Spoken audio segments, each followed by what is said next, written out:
Hello and welcome to another edition of Legislative Update. My name is Tom Ayres, Senior Staff Writer for the Vermont Standard newspaper in Woodstock, and this is our weekly during the legislative session get together with Representative Tesha Buss of Woodstock, and we're talking about today about the remaining couple of weeks of this year's legislative session and what some of the hot button and top agenda items are for the Senate and the House as the legislative session winds down. Hi, Tesha, good to see you. Thanks, Tom. Good to Uh, have you be here. yeah, absolutely. I'd like to start first with an issue that has been uh, prominent in the legislature the last couple of sessions, indeed for quite some time now, and that is the formation of a statewide rental registry of both long-term and short-term rental units in this state. It seems that the House has opted to move away from passing that legislation this year and instead is forming a joint Senate and House study commission to look at the issue for potential action in a coming legislative session. I wonder if you can talk a little bit about how that action unfolded in this legislative session and why the rental registry, which was vetoed by Governor Scott at the end of the last session, why that's remaining on hold and instead going the study commission route. Yes, absolutely. So it's going to the study commission so that we can determine how best to finance it. What wasn't clear was if the fees that were put forth in the bill, which was $35 per unit, would actually cover the cost of maintaining a statewide registry. And it's also the Agency of Digital Services has two different ways that they hold information, how they store it. One is cloud-based and one is more, brick and mortar based, if you will. And so one is, if we hold it ourselves and not put it in the cloud, it's exceptionally more expensive. So I think they really want to take a deeper dive into our hard-earned taxpayer dollars of state government to make sure that we do host this in the most efficient way possible. Because if it is going to cost more money, then they have to decide, will they put that charge on all long-term and short-term rentals alike, or will they have short-term rentals be more in alignment with, let's say, how lodging establishments pay the Board of Health? I own a business and I pay a Board of Health license, and they come in and they inspect my lodging establishment. I'm also, under the jurisdiction of the Department of Fire Safety. Sure. And so part of the bill creates some of those extra members of fire safety as well to inspect all of the rental properties, particularly the short-term rentals have never been inspected. A lot of them have not been inspected before unless the local municipality requires it. So so hopefully they're sending it back to the drawing board to make sure that we get it right. Good. Okay, thanks. That clarifies that, and I presume that commission will be named as part of this legislative session and then do its work in the coming months ahead. Is that accurate? That's right. And so it'll come back to us next session. Excellent. In January. Okay, thank you. Thank you very much. Another issue that I know is very close to your heart and mind, and that is childcare legislation, and specifically this legislative session, S56. Where does that legislation stand post crossover, and what are some of its central tenets?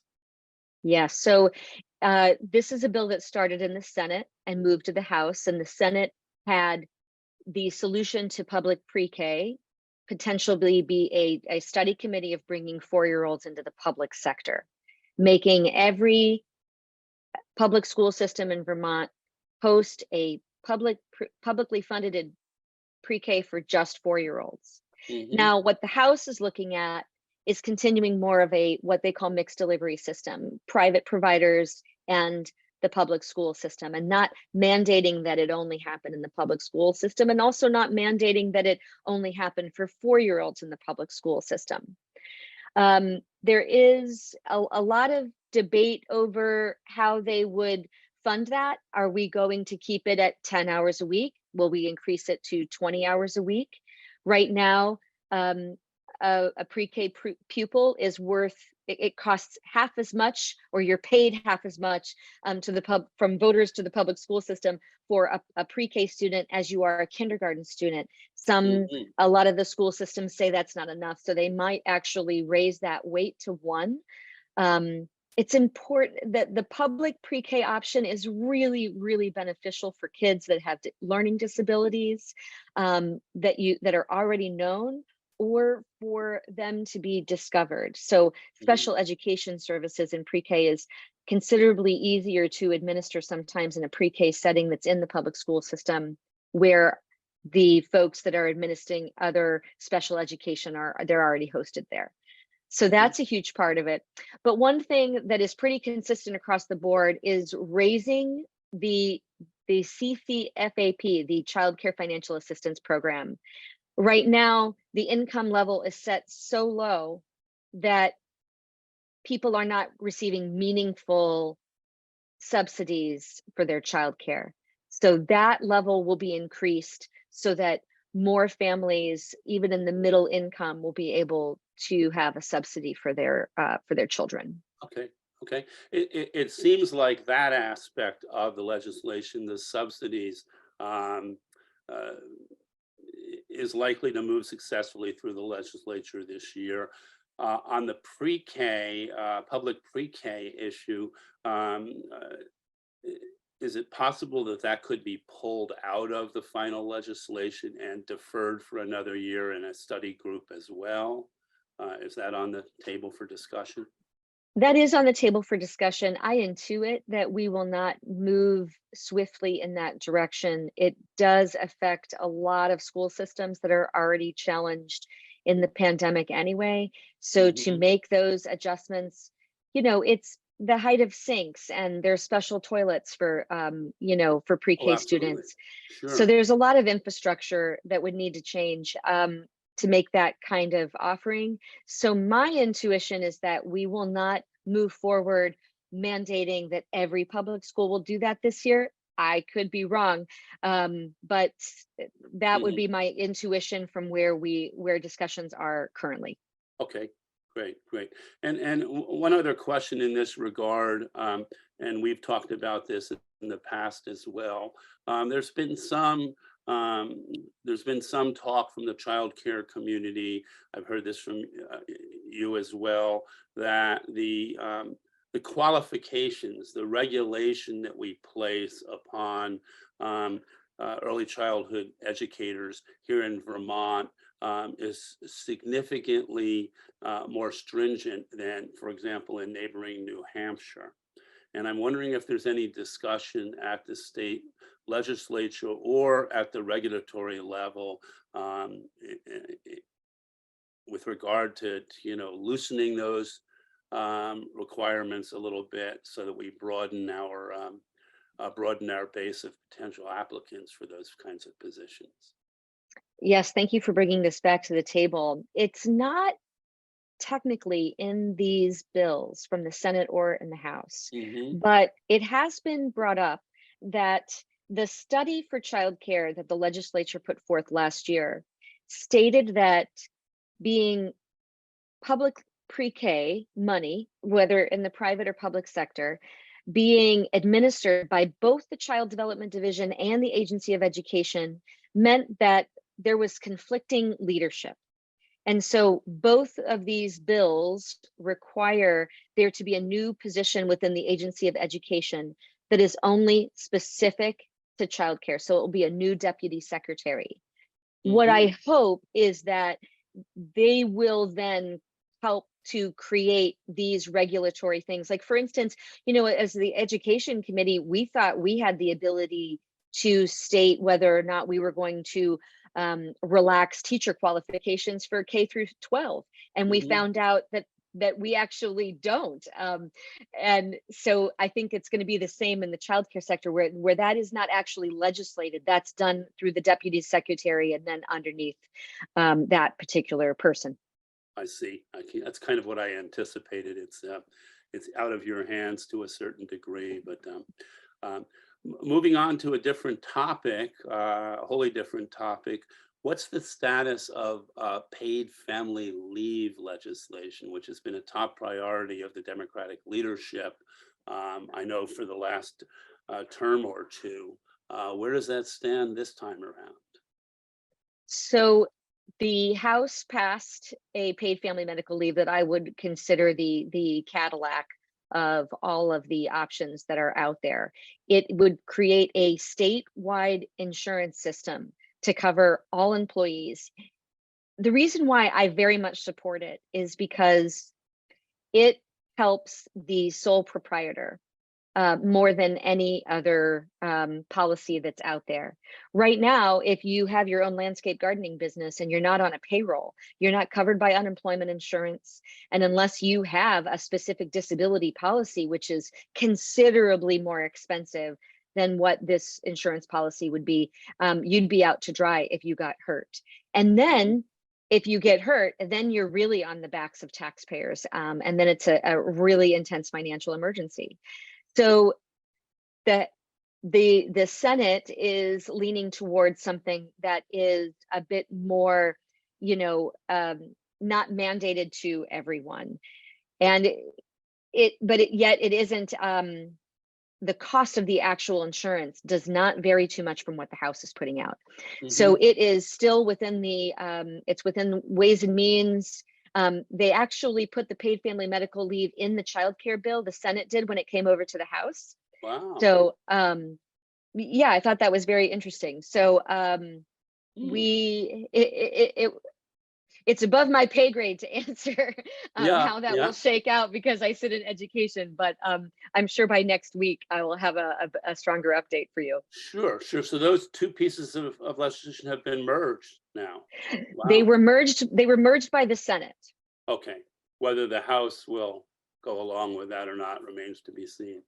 Yeah. Yes. It feels like one could derail the other to some degree. I know I don't want to ask you to speculate on that, but it just feels, I don't know.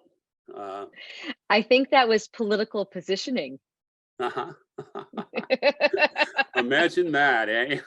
I know.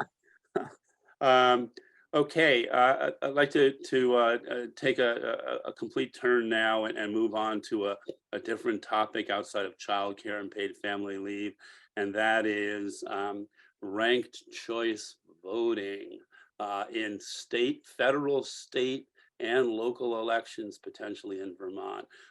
Ranked choice voting, for those who may not be familiar with it, basically enables you to rank an issue or candidates in your order of preference in the ballot box. And then there's a system by which those ranked choices ultimately result in a winner for the race, who may not be the person who got the plurality of the votes in the first round.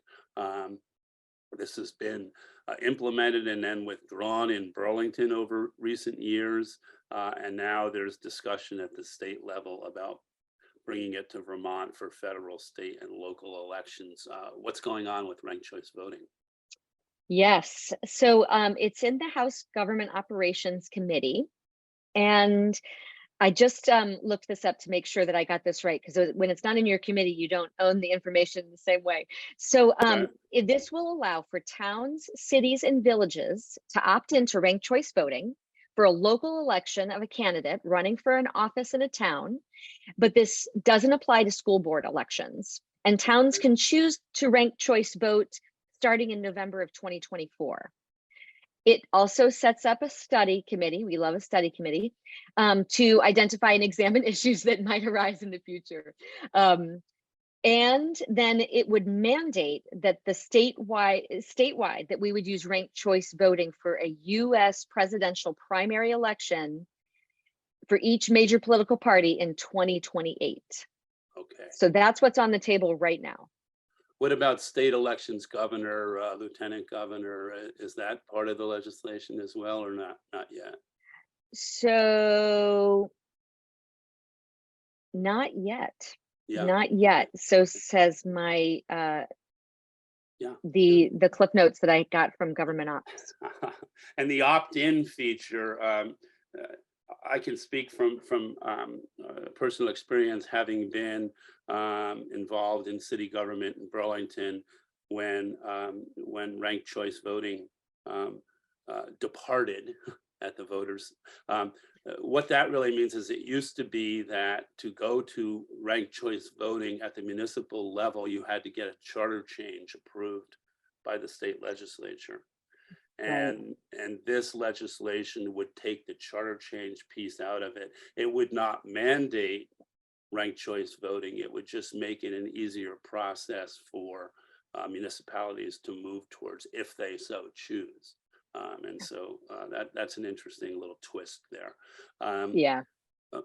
Moving on to and sort of bringing us full circle here, I wanted to conclude with a discussion of a housing issue again. We started talking about the rental registry, and now I'd like to conclude with an update on where things stand with S100, which is legislation that looks to ease a path towards construction of housing in village and town centers in larger numbers than is currently allowed, particularly under Act 250. I wonder if you can update our viewers on where S100 stands at this point. Yes, so right now S100 passed out of the House committee and it is over in Environment and Energy. And what was frustrating to the Housing Committee was that they did not get much input. They don't get to have much input into how Act 250 plays into the siting of housing. And that the Speaker of the House was very clear that she felt that that should stick with Environment and Energy. And housing is frustrated because they feel that they deserve to have a say. Everyone pretty much agrees that it should be in downtown centers and villages and designation areas. Mm-hmm. But Act 250 has some strong rules that are it's a very expensive process. And most importantly, it's pretty duplicative. You know, when you have a downtown area, a large part of your criteria is already covered. You're on town sewer, you're on town water. You definitely know that you're not on an archaeological site. You know if you're on the basis of historic preservation where you are. You don't have endangered species of plants, birds, animals. You're not in a brownfield. You're not in a wetland area. There are just so many criteria that are already checked off. So to mandate that every housing development, even if they're, 4 units, go through that process, it's very expensive and it's based on the amount of construction cost. So for instance, when we did Rainbow Play School, a brand new Act 250, we just had to amend ours, but a brand new permit would have been $53,000. So to me, I believe that that we are not only costing Vermont in that, though we will need to subsidize housing even more by putting developers through Act 250, but we will also be hurting those developers because there's something called a 10-5-5 rule. And in our little town of Woodstock, this is particularly important. Developers are never going to get, 20 to 30 unit housing. Or I shouldn't say never.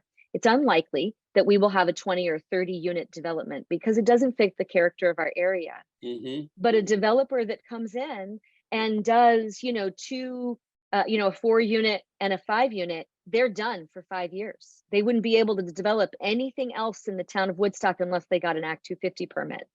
Mm-hmm. So what they really wanted to do in the housing committee was expand that to 24, not so that there would be 24 units in a building, but that 24 units could be built over the course of 5 years in many spots without triggering Act 250.